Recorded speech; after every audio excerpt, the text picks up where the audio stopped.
What's good, squad? Welcome back to the channel. Coach Montel here on every platform. Today, we'll walk you guys through 5 mistakes that you're probably making when it comes to losing your belly fat. Everybody wants to be leaner in the midsection. Everybody wants more definition, to drop body fat there. This is a super stubborn area. It can be hard to get rid of fat, and you can diet and diet and diet and work out and work out and work out for months, maybe even years at a time, and still have that stubborn belly fat lingering around. I understand it 100%, but the issue is the vast majority of people go about getting rid of this belly fat the absolute wrong way. Here's 5 ways that they're messing up, how to fix it, so stay tuned so that you can get the tips and the secrets to getting rid of your belly fat once and for all. 1 is killing your abs every day in the gym.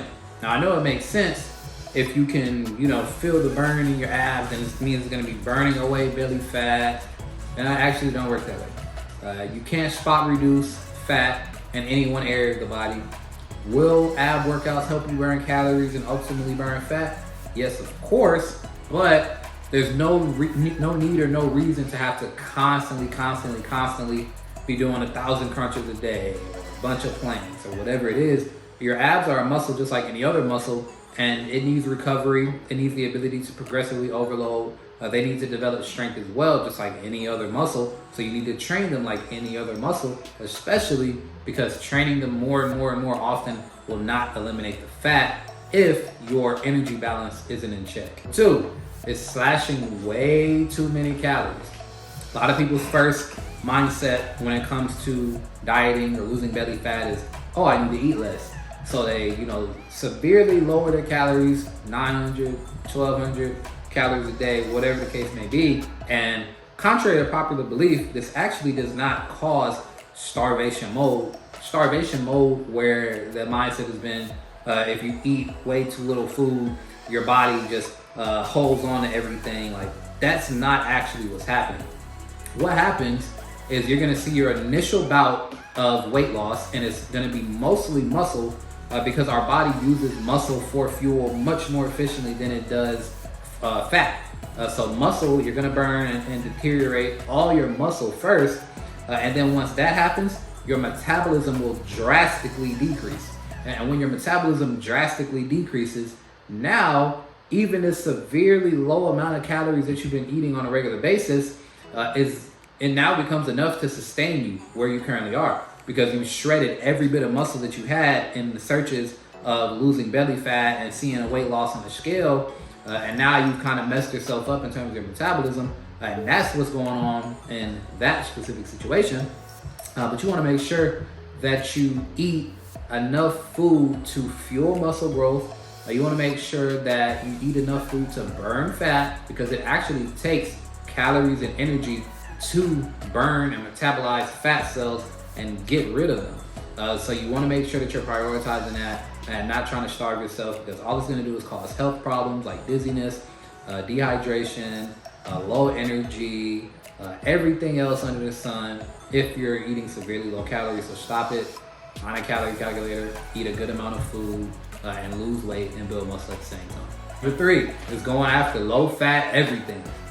Low fat yogurt, low fat bread, low fat cheeseburger, whatever it is. If it says low fat, you're all for it. The fact of the matter is, this stuff may be low fat, but doesn't necessarily mean that it's healthier for you, and it doesn't always mean it is lower in calories.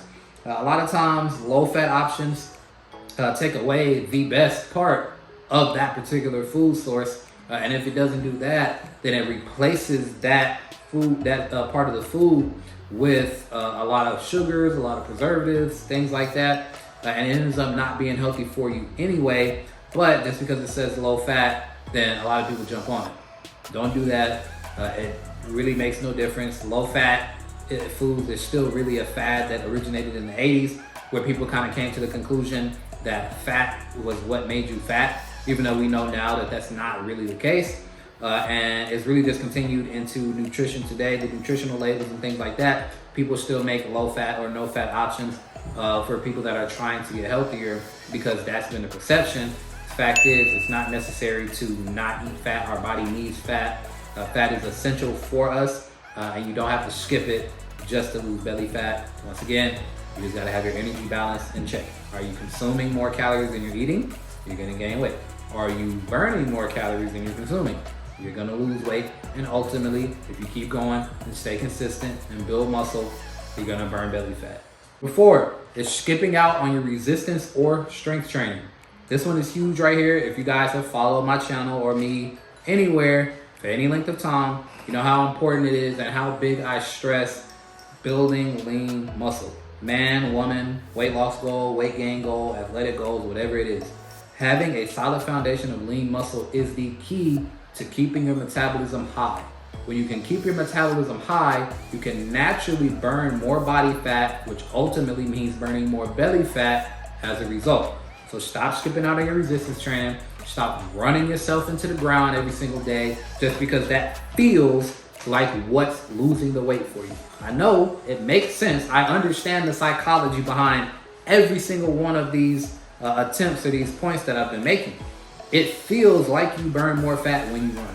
But the fact of the matter is, you burn more calories through resistance training, and you do it for a longer period of time, and you do it on 3 different occasions. You burn fat and calories during the actual workout. It may not be as much as you burn with a cardio session, but you do burn calories. But here is where resistance training takes the cake. You burn calories up to 3 to 4 days after, as your body undergoes muscle protein synthesis, breaks down your muscle and repairs it. You burn calories throughout that entire phase.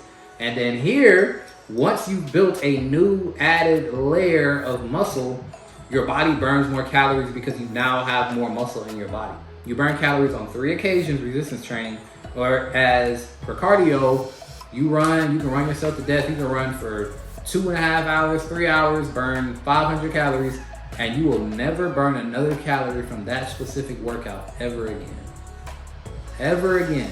So resistance training is the key to long-term fat loss and ultimately belly fat loss. Number 5 is not eating enough protein. This really goes hand in hand with building lean muscle. We need protein in order to build lean muscle, but what protein also is a great way to ramp up your metabolism through your food. Now, how cool is that? How dope is that you can eat and your body burns more calories because of it? When we eat highly satiating foods, when we eat high protein foods that our body can ultimately utilize, it will burn more calories as a result, making it much easier for you to get your energy balance, which we've been talking about this entire video, in check. So once you get that done, now your body becomes a fat burning furnace. It starts to get rid of body fat in every area. And like I said, it's eventually gonna hit that belly fat as long as you stay consistent and do what you need to do. Eat your protein, lift, eat good food, track your calories, and stay consistent. That's it, squad. The 5 biggest mistakes that you've probably been making when it comes to burning and getting rid of belly fat. Like I said, I know it's hard, it can be difficult, but it's a lot more difficult when you're not doing the right things, in all honesty. So hopefully this video gave you a lot of insight, a lot of good tips and inspiration in terms of what you need to do going forward, because it's much easier to stay consistent in your health and fitness if you're actually seeing results and seeing progress and feeling good in the process. So please let me know your number 1 takeaway down in the comments. Head to our website, hustlefitacademy.com, and grab one of our training and nutrition programs, or work with us one-on-one inside our Hustle Fit Academy Elite one-on-one coaching program, where we'll customize everything, and I mean everything, for you and become the say-sos or the leaders of your personal health and fitness. So let me know your number 1 takeaway down in the comments.